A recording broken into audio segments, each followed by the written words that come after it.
Okay. Okay. Remember the first criteria? We want to make sure the PCM reaches its melting point in less than 750 seconds.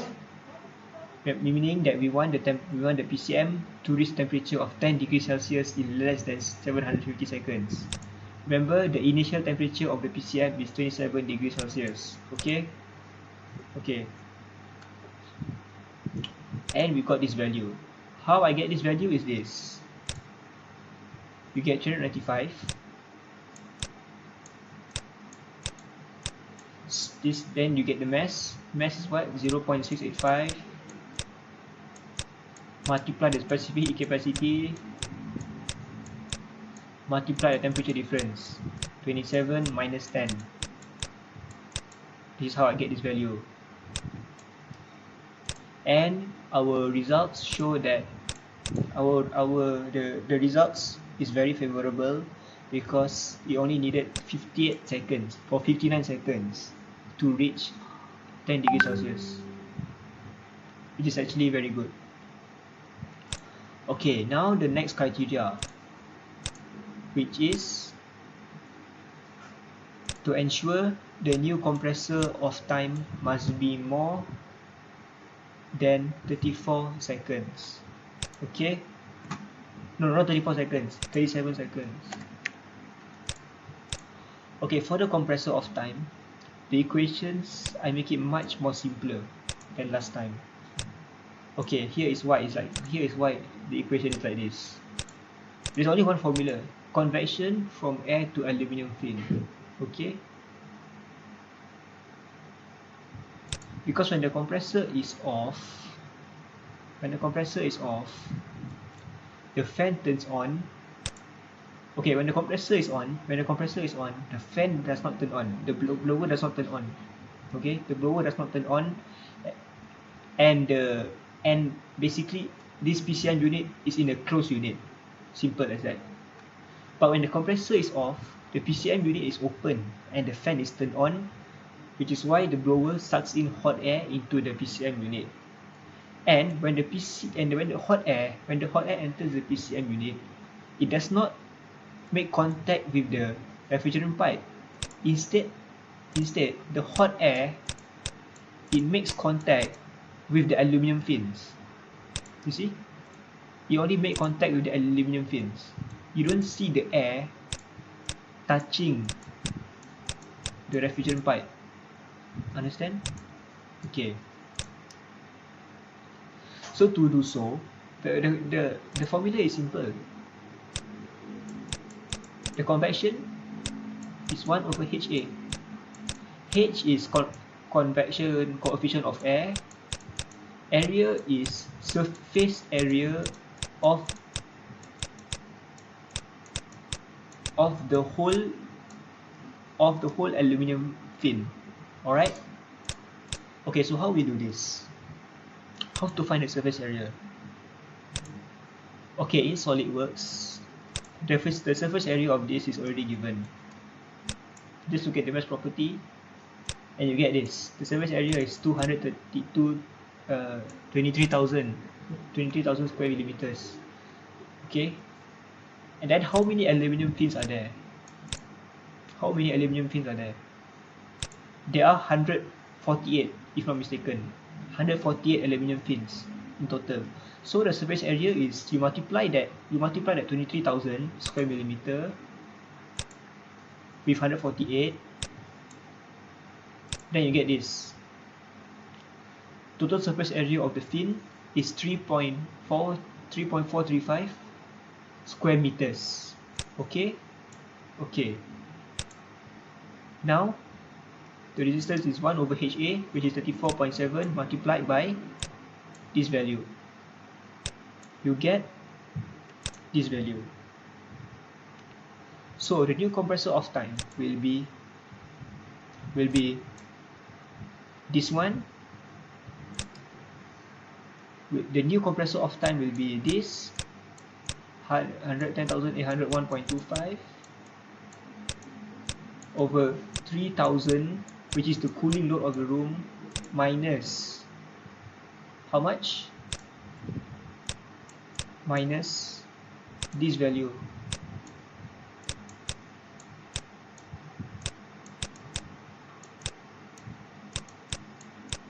And then you get 57 seconds. Alright, initially the compressor of time is this.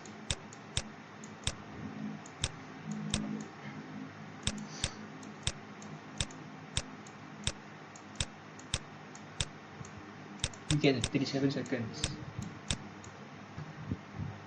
So yeah, 57 seconds compared to 37 seconds. There's a lot of difference. Alright, a lot of difference. So the second criteria is achieved. We managed to make sure the compressor of time is much more than the original compressor of time. Now, lastly, the third criteria, which is really quite a difficult one to calculate. Alright, requires like logical thinking and all. I'm myself not sure am I right or not. Okay. Remember the third criteria, which is this: the refrigerant. Okay, remember the quality of the refrigerant entering here is 0.2, right? 0.2 quality, right? But once it leaves, which is here, once it leaves, it needs to exit as either a saturated vapor or superheated vapor. Cannot be liquid. Okay, so how do I calculate this?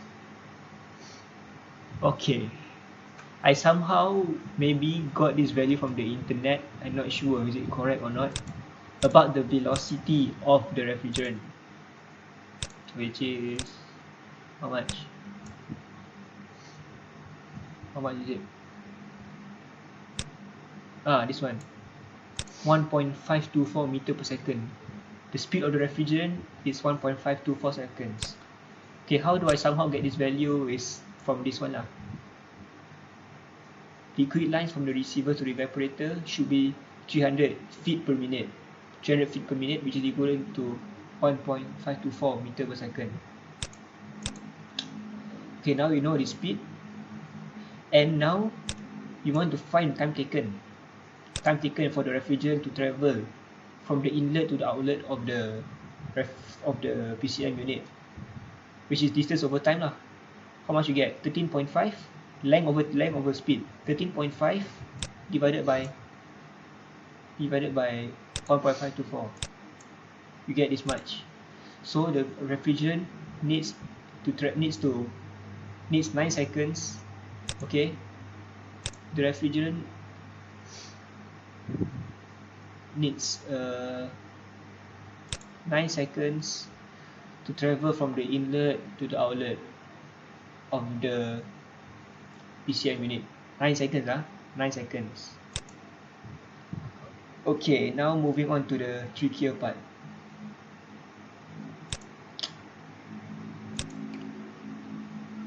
Okay, what I'm trying to achieve is this. I want to find what is the total energy content in 1 meter of the refrigerant. Let's assume this portion of the refrigerant, which is 1 meter long, is going to travel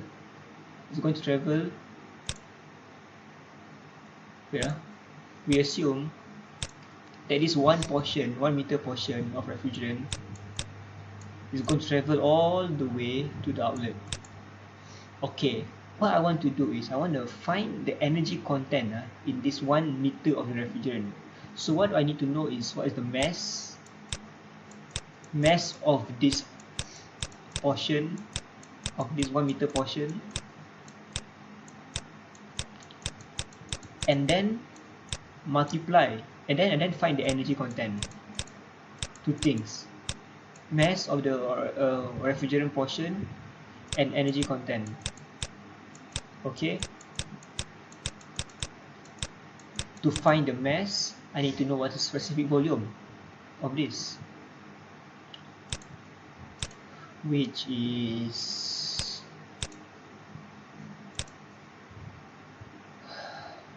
this much. So the mass of the portion is 0.00111 kilogram, and total energy you multiply with the enthalpy. You multiply the mass with the enthalpy, which is how much? 110,000 joules per kg. So this value multiplied by 110,000, you get 122 joules. Alright? So the energy content of this PCM portion is just 122 joules. Okay, now we want to find, okay, initially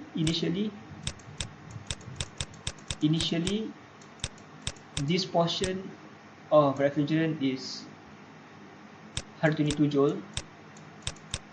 We want to find when it travels to the outlet of the refrigerant, we want to find the outlet, okay, outlet energy content once it leaves the PCM unit. Okay, so how do I do that? Okay, I'm tired already. How do I do that? Okay,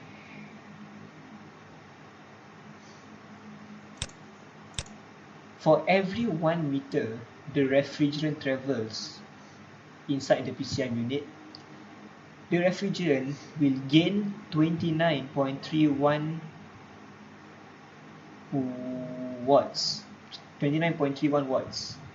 And remember, the refrigerant needs 9 seconds or 8.86 seconds to travel to the outlet. So you multiply this by this, right?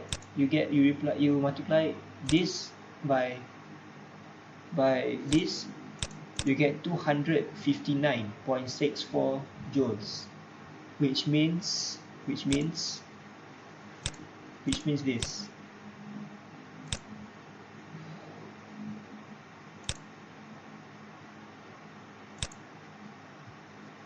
$259.64 joules. Okay, initially it's how much? 122 joules, right? So throughout its journey to the outlet of the PCM, it will gain 259 joules. So at the outlet of the evaporator, or the outlet of the PCM unit, the energy content of the refrigerant will be how much? 381 joules at the outlet. So is this value, does this energy content mean that the refrigerant is in superheated vapor? Okay, we check it out. Okay, check it out.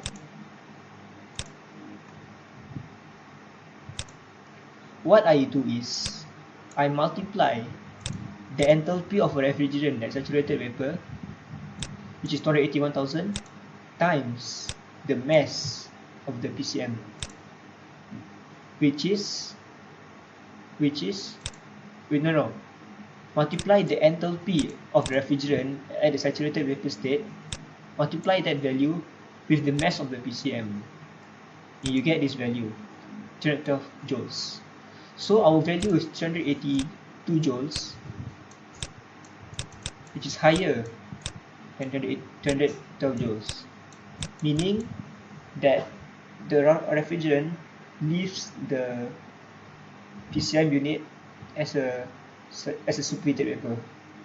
So our third criteria is proven correct. So we achieve all the 3 criteria needed to make our design achievable. Thank you so much for listening.